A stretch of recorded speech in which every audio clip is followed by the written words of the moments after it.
Assalamualaikum warahmatullahi wabarakatuh. Selamat pagi semuanya. Semoga semua selalu dalam keadaan sehat. Perkenalkan, nama saya Kamilaini Jamila dari kelompok 1.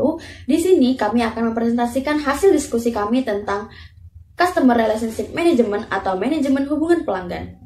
Baik, Customer Relationship Management adalah suatu istilah yang merujuk pada taktik, strategi, teknologi yang digunakan oleh perusahaan untuk menjalin hubungan baik dengan pelanggan dengan tujuan meningkatkan laba perusahaan. Kemudian CRM menurut para ahli. Yang pertama yaitu menurut Jeffrey Pay.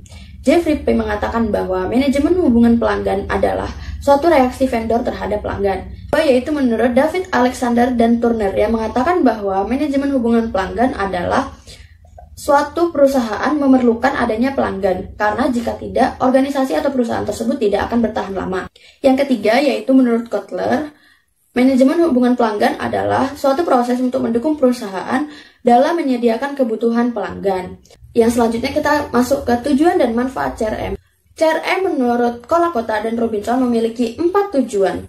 Yang pertama yaitu meningkatkan hubungan antara perusahaan dengan pelanggan. Hal ini bertujuan untuk meningkatkan keuntungan perusahaan.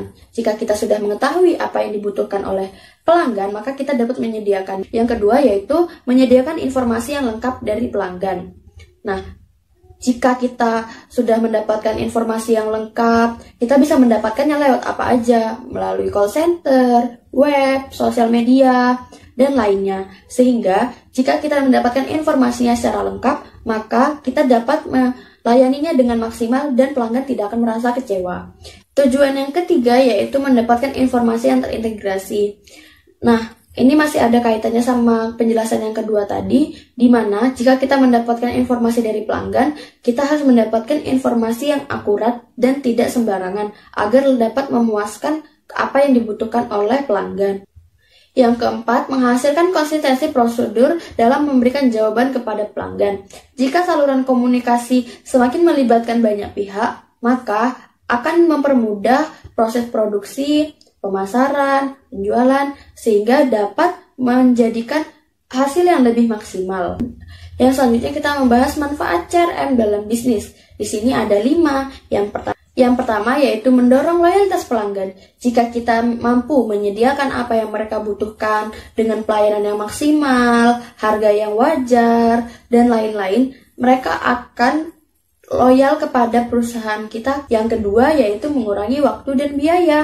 Maksudnya, pelayanan tidak harus dilakukan secara offline atau tatap muka, tetapi bisa melalui video call, sosial media, call center, sehingga dapat mengurangi biaya dan dapat menghemat waktu pelanggan dalam mendapatkan apa yang dia butuhkan. Efisiensi operasional ini masih berkaitan dengan yang nomor 2 tadi, di mana jika kita dapat menghemat waktu dan biaya, ini juga akan menekan pengeluaran tanpa mengurangi kualitas dalam pelayanan masyarakat. Keempat yaitu peningkatan time to market. Yang dimaksud yaitu jika kita sudah mendapatkan informasi dari pelanggan, kita mendapatkan informasi juga mengenai tren pembelian data pelanggan, sehingga kita dapat mengetahui kapan produk itu akan diluncurkan. Yang kelima yaitu peningkatan pendapatan. Ini masih ada kaitannya satu dengan yang lain, di mana jika yang kelima yaitu meningkatkan loyalitas pelanggan, di mana ini masih berkaitan satu dengan yang lain, mulai dari manfaat yang pertama, di mana mulai dari loyalitas, meningkatkan efisiensi, meningkatkan time to market yang berdampak pada meningkatnya pendapatan perusahaan. Selanjutnya, saya Siti Fatima NIM 1908 1020 1024 akan menjelaskan faktor-faktor customer relationship. Menurut Anton dan Goldenberry yang dikutip oleh Kanaidi dan Ari Kurniawan, CRM memiliki 3 aspek utama. Yang pertama, karyawan atau people, kemampuan dan sikap orang yang mengatur CRM. Manusia adalah faktor nomor 1 karena CRM sebenarnya bagaimana mengelola hubungan atau relasi antar manusia, sehingga diperlukan personal touch atau sentuhan-sentuhan pribadi dan manusiawi. Diperlukan attitude dan semangat dari dalam pelaku bisnis untuk lebih proaktif menggali dan mengenal pelanggannya, agar dapat lebih memuaskan mereka. Langkah terbaik untuk mengubah perilaku karyawan dan meningkatkan keberhasilan CRM adalah pelatihan yang efektif. Yang kedua adalah proses. Proses didefinisikan sebagai pemikiran kembali desain proses bisnis untuk mencapai perbaikan yang baik dalam hal biaya, kualitas, pelayanan, dan kecepatan. Baik usaha yang melibatkan pelanggan secara langsung atau tidak. Proses itu cara yang digunakan perusahaan dalam mengakses dan berinteraksi dengan pelanggan dalam menciptakan nilai baru dan kepuasan. Misal, jika terdapat keluhan dari pelanggan terhadap pelayanan atau produk, perusahaan telah mempunyai beberapa standar prosedur yang dijalankan untuk memudahkan proses penanganan komplain pelanggan. Proses tersebut secara singkat dapat dijelaskan meliputi identifikasi, verifikasi, akses, negosiasi, action, dan follow-up. Segala komplain yang ada dan pernah terjadi dicatat dan dimasukkan ke dalam perusahaan, kemudian dianalisa dan dilihat keluhan atau yang paling sering muncul, dan dari situ perusahaan terus melakukan peningkatan kinerja perusahaan. Yang ketiga, teknologi. Teknologi merupakan fasilitator dalam implementasi strategi CRM. Teknologi berfungsi untuk memfasilitasi akuisisi pengetahuan pelanggan dan melakukan analisis secara mendalam tentang pelanggan. Pengetahuan yang dimiliki tentang pelanggan digunakan untuk memformulasikan strategi pemasaran dan perencanaan pemasaran sehingga perusahaan dapat mempertahankan pelanggan. Berikut teknologi pendukung CRM. Yang pertama, Customer Database atau database konsumen, yaitu informasi yang diperoleh dari konsumen, baik berupa interaksi dengan perusahaan dan prospek kedepannya yang akan sangat berharga. Termasuk juga informasi yang diperoleh dari order customer, seperti informasi tentang support yang diberikan, request customer, komplain, interview, dan survei yang telah diberikan. Yang kedua, Customer Intelligence adalah sebuah upaya untuk mengkotak-kotakkan, mengkelompokkan, memilah-milah customer sesuai dengan needs kebutuhannya masing-masing. Hal ini bisa dilakukan dengan bantuan software atau manual manusia. Setelah memilah-milah, kita dengan mudah memasukkan customer itu ke dalam permainan strategi bisnis perusahaan. Contohnya adalah pembagian customer potensial, customer biasa, customer tak potensial. Yang ketiga, Customer Capacity and Competency Development atau kapasitas konsumen dan kemampuan perusahaan. Tujuan utama dari teknologi pendukung ini adalah continuous improvement yang memungkinkan perusahaan berada sedikit lebih dekat dengan apa yang dimau oleh customer. Sistem yang kompleks memang dibutuhkan untuk mencapai hal ini, tapi bukan hanya itu saja, praktek langsung jauh lebih powerful untuk mencapai level kepuasan pelanggan yang diinginkan. Kombinasi sempurna dari manusia dan teknologi akan menghasilkan salah satu core competencies yang memungkinkan perusahaan terus berada di depan dalam kompetisi CRM. Kesuksesan dalam memilih tools, teknologi, dan praktek langsung akan kemudian ditiru oleh perusahaan yang lain ketika kombinasi itu terbukti sukses. Hal ini akan menyebabkan perusahaan kita menjadi market leader dalam. Nama saya Diajeng Imandasari, NIM 1908 10 20 10 16, akan menjelaskan tentang pendekatan Customer Relationship Management atau pendekatan CRM. Yang pertama itu ada operasional CRM. Pendekatan ini tujuannya memberi dukungan untuk proses bisnis pada bagian front office. Jadi misalnya seperti penjualan, pemasaran, dan juga staf penjualan. Selain itu nantinya interaksi dengan pelanggan akan disimpan ke dalam namanya itu kontak pelanggan. Dan ini bisa membuat staf dalam mencari informasi tentang pelanggan itu dengan cepat dan juga dengan mudah. Yang kedua ada Salesforce Automation. Pendekatan ini fungsinya untuk otomatisasi aktivitas yang berkaitan dengan staf penjualan. Jadi misalnya penjadwalan menghubungi pelanggan, pengiriman surat baik surat kertas atau surat elektronik kepada pelanggan, lalu bisa mengetahui bagaimana sih respon pelanggan dan juga nanti proses order penjualannya ini secara otomatis. Yang ketiga ada Analytical CRM. Pendekatan ini pastinya menganalisis data pelanggan, tujuannya merancang dan juga menjalankan kampanye untuk target pemasaran. Jadi bisa dengan melakukan cross-selling atau upselling. Selain itu juga Analytical CRM ini sebagai sistem informasi manajemen pada bagian forecasting. Dan juga bisa menganalisis bagaimana profitabilitas dari pelanggan. Lalu yang keempat ada intelijen penjualan. Pada pendekatan ini ditekankan pada piranti penjualan langsung dengan menggunakan fitur. Nah, tujuannya itu untuk mencari peluang cross-selling atau upselling, lalu bisa mengetahui bagaimana kinerja penjualan, kecenderungan pelanggan, dan juga margin dari pelanggan. Yang kelima ada manajemen kampanye. Kalau pendekatan manajemen kampanye ini, pendekatan yang mengkombinasikan elemen antara CRM operasional dan juga analitik supaya bisa menjalankan fungsi kelompok target yang memiliki kriteria tertentu. Bagaimana caranya? Caranya itu bisa dengan menggunakan data pelanggan, terus juga bisa dengan mengirimkan materi kampanye kepada calon tertentu lewat email, SMS, atau telepon, dan juga bisa dengan cara menelusuri serta menganalisis statistik dari kampanye. Dan pendekatan yang terakhir, yaitu keenam, kolaboratif, merupakan pendekatan yang mencakup aspek korporasi terkait dengan pelanggan dari berbagai departemen. Jadi misalnya bagian penjualan, bagian pemasaran, dan juga dukungan dari teknis. Nah, nantinya staf dari berbagai departemen pada korporasi yang sama ini bisa saling berbagi informasi yang sudah didapatkan dari interaksinya dengan pelanggan itu tadi. Tujuan dari pendekatan kolaboratif ini mengumpulkan informasi untuk meningkatkan kualitas pelayanan yang nantinya itu akan diberikan kepada pelanggan. Nama saya Muhammad Dhani Fajar Ambullah, NIM 190810201014. Nah, materi selanjutnya yaitu konsep CRM. CRM terdiri dari beberapa fase dan tahapan. Nah, yang tahapan pertama yaitu memperoleh pelanggan baru atau acquire. Untuk memperoleh pelanggan baru diperlukan beberapa cara. Yang pertama, memberikan kenyamanan untuk pelanggan, seperti merespon keinginan pelanggan dengan cepat maupun memberikan ketepatan waktu untuk proses pengiriman terhadap barang pesanan. Nah, yang kedua yaitu melakukan promosi pada produk yang ditawarkan perusahaan dengan memberikan kesan awal yang baik untuk pelanggan. Nah, tahap kedua yaitu menambah nilai pelanggan atau exchange. Perusahaan harus dapat menciptakan hubungan erat dengan para pelanggannya melalui cara mendengarkan setiap pelanggan serta meningkatkan pelayanan.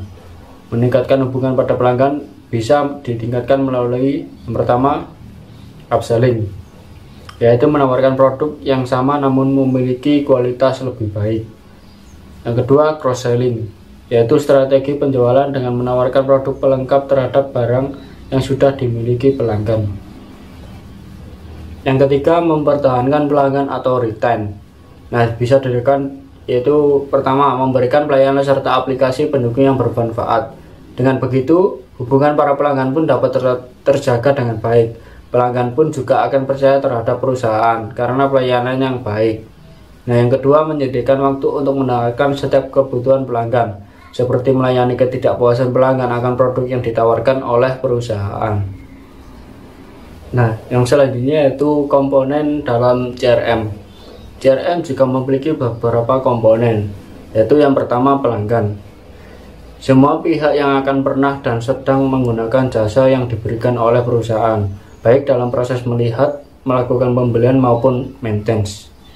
Nah, komponen yang kedua yaitu hubungan. Saat perusahaan ingin membangun hubungan dengan pelanggan, maka dibutuhkan komunikasi dua arah. Tujuannya yaitu untuk memberikan kepuasan jangka panjang pada kedua belah pihak. Nah, komponen yang ketiga yaitu manajemen. Manajemen hubungan dengan pelanggan fokus pada pengelolaan dan peningkatan hubungan. Dengan adanya hubungan yang solid antara perusahaan dengan pelanggan, maka akan membantu perusahaan dalam pengembangan keunggulan kompetitif. Nah, materi selanjutnya itu dimensi CRM. Yang pertama, release atau kepercayaan, keyakinan bahwa seseorang akan menemukan apa yang ia inginkan pada diri orang lain dan bukan yang ia takutkan. Kepercayaan ini melibatkan perasaan aman dan yakin pada diri partner. Contoh, menyerahkan suatu tugas pada partner kerja dan menganggap tidak ada kendala dan percaya akan bawahan untuk mengerjakan tender perusahaan. Nah, yang kedua yaitu reliability atau keandalan. Suatu kemampuan untuk memberikan jasa secara akurat sesuai dengan yang dijanjikan. Contoh, kemudahan dalam pembayaran suatu rekening di loket pembayaran. Nah, yang ketiga yaitu responsif atau cepat tanggap. Suatu kemampuan karyawan untuk membantu konsumen menjadikan jasa dengan cepat sesuai dengan yang diinginkan oleh konsumen.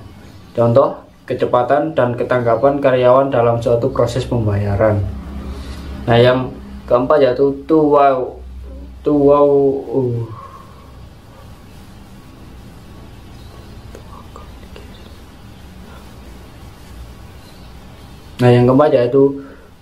communication atau komunikasi dua arah.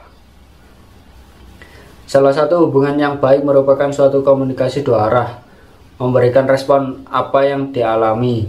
Contoh, membicarakan tentang keluhan mengenai suatu pekerjaan. Nah, yang terakhir yaitu empati atau pengertian.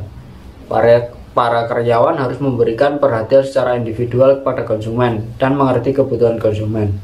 Contohnya yaitu kepekaan petugas dalam penerimaan suatu keluhan terhadap kebutuhan informasi. Nah, materi selanjutnya akan dijelaskan oleh teman saya. Perkenalkan, nama saya Edo Yudi Suroso, NIM 1908 1020 1006. Di sini saya akan menjelaskan tentang konsep loyalitas pelanggan. Pengertian loyalitas pelanggan. Loyalitas pelanggan terdiri dari dua kata, yaitu loyalitas dan pelanggan. Loyalitas sendiri berarti setia, sedangkan pelanggan berarti seseorang yang membeli produk kita. Jadi loyalitas pelanggan adalah seseorang yang membeli produk kita dengan setia tanpa menggunakan produk lain. Semisal, seseorang yang sudah loyal menggunakan produk Polytron, maka TV yang digunakan juga merek Polytron, kulkas yang digunakan juga merek Polytron, mesin cuci yang digunakan juga merek Polytron. Kemudian faktor-faktor apa saja sih yang mempengaruhi loyalitas pelanggan? Yang pertama yaitu perhatian dari perusahaan. Apa yang dimaksud perhatian perusahaan? Yaitu suatu perusahaan akan memberikan perhatian kepada pelanggannya dengan memperhatikan apa kebutuhan pelanggan dan apa yang diinginkan oleh pelanggan. Kemudian yang kedua yaitu perlindungan, di mana suatu perusahaan akan melindungi pelanggannya dengan memberikan produksi yang berkualitas tinggi sehingga pelanggan merasa terlindungi dan menggunakan produk tersebut. Kemudian kepercayaan. Perusahaan bisa memberikan kepercayaan kepada pelanggan supaya pelanggan bisa percaya kepada perusahaan juga, sehingga bisa ada saling keterpercayaan sehingga suatu pelanggan itu bisa menjadi pelanggan yang loyal akan produk kita. Kemudian yang keempat yaitu kepuasan akumulatif, di mana kepuasan ini bisa terjadi karena ada pelayanan yang perfect dari perusahaan kita dan juga adanya produk yang berkualitas sehingga suatu pelanggan itu bisa merasa puas sekali dengan produk kita, seperti itu. Kemudian lanjut ke berikutnya yaitu karakteristik loyalitas pelanggan. Ada 3 karakteristik. Yang pertama yaitu melakukan pembelian secara berulang. Jadi seseorang itu akan loyal kepada kita bisa dilihat dengan cara mereka membeli produk kita secara teratur dan berkontinu atau berterusan. Kemudian yang kedua yaitu membeli antara lini produk atau jasa. Jadi yang dibeli itu bukan hanya pokok produknya, tapi lininya juga. Kemudian yang ketiga yaitu mereferensikan kepada orang lain. Jadi seseorang yang benar-benar sudah loyal menggunakan produk kita dan puas, maka seseorang itu akan membicarakan produk kita yang baik-baik kepada orang lain, sehingga orang lain pun akan tergoda untuk memakai produk kita, seperti itu. Selanjutnya yaitu hubungan Customer Relation Management terhadap loyalitas pelanggan, di mana di sini dititik beratkan kepada hubungan perusahaan kepada pelanggannya. Jadi suatu loyalitas pelanggan itu akan tergapai jika perusahaan bisa melakukan hubungan dengan berkomunikasi atau dengan berinteraksi dengan pelanggannya, sehingga pelanggan juga bisa merasakan perusahaan itu bisa berkomunikasi dengan dia, sehingga pelanggan itu bisa percaya dengan kita, bisa puas dengan apa yang kita berikan, seperti itu. Jadi dengan interaksi kita bisa memberikan hal yang terbaik untuk pelanggan, sehingga pelanggan bisa menjadi loyal kepada produk kita. Sekian dari saya, akan dilanjutkan oleh teman saya. Baik, saya Rizkyta Linda. Selanjutnya saya akan menjelaskan tentang pengembangan hubungan dengan pelanggan. Cara pengembangan CRM di era digital. Yang pertama adalah inbound marketing. Inbound marketing adalah sebuah konsep yang dijalankan perusahaan untuk dapat menarik prospek agar datang kepada mereka atau inbound dibanding dengan perusahaan yang pergi keluar atau outbound untuk mencari prospek tersebut. Awalnya, konsep inbound marketing hanya dijalankan oleh bisnis online di tahun 2006. Tetapi sekarang, konsep ini bisa dijalankan oleh semua jenis usaha. Sebagai contoh, Anda bekerja di bidang sales dan sedang mencari sebuah produk CRM untuk meningkatkan efisiensi tim Anda. Setelah mencari melalui Google, Anda menemukan sebuah artikel. Di akhir artikel, sang penulis menawarkan sebuah file yang berisi perbandingan dari beberapa produk CRM terkemuka baik dari segi harga, fitur, maupun studi kasus. Yang kedua adalah customer service via media sosial. Dewasa ini, semakin banyak customer yang menggunakan media sosial untuk menyatakan kepuasan atau komplain mereka. Untuk mengantisipasi hal ini, banyak perusahaan telah meningkatkan CRM mereka dengan modal sosial media monitoring, sehingga bisa segera menangani tanggapan customer secara cepat dan relevan. Contohnya, jika ada seorang customer menanyakan soal waktu instalasi produk di Facebook Page perusahaan Anda, maka secara otomatis pertanyaan tersebut akan masuk ke dalam sistem CRM sehingga bisa segera ditanggapi oleh customer service agen di dalam Facebook Page tersebut. Hal ini akan menunjukkan komitmen dan kepedulian perusahaan Anda untuk menanggapi masukan dari customer. Baik, yang berikutnya adalah cara kerja manajemen hubungan pelanggan. Di sini dibagi menjadi 3. Yang pertama adalah mendukung strategi yang terpusat kepada pelanggan. Sistem dari program ini mengutamakan pelanggan sehingga segala aspek yang dilakukan perusahaan dan organisasi yang menggunakan sistem ini dapat menjaga kualitas dari pengalaman pelanggan. Karena mereka menyadari pentingnya dari pengalaman pelanggan yang dapat menghasilkan loyalitas kepada perusahaan Anda. Yang kedua adalah sentralisasi data pelanggan. Program ini menggabungkan semua penjualan, marketing, dan informasi customer service di dalam satu database terpusat. Yang ketiga adalah otomatisasi program customer facing business. Program bisnis yang berhubungan langsung dengan pelanggan dapat berjalan dengan lebih efisien dengan penggunaan program ini. Marketing, penjualan, dan customer service dapat memberikan pengalaman lebih baik dalam memenuhi kebutuhan pelanggan. Yang terakhir adalah sistem CRM dalam praktik. Yang pertama, media sosial. Sistem ini menggunakan media sosial sekaligus teknologi untuk terlibat dan dapat mengetahui tentang pelanggan. Karena banyak dari orang menggunakan media sosial dan juga beberapa perusahaan menggunakan media sosial untuk mempromosikan produk agar pengguna media sosial dapat tertarik. Yang kedua adalah call center. Dengan menggunakan call center dapat menyusun hubungan antara perusahaan dan pelanggan dengan menggunakan analisis dan indikator untuk memberikan informasi. Yang ketiga adalah layanan berbasis lokal. Sistem CRM ini menggunakan teknologi untuk mempromosikan secara geografis.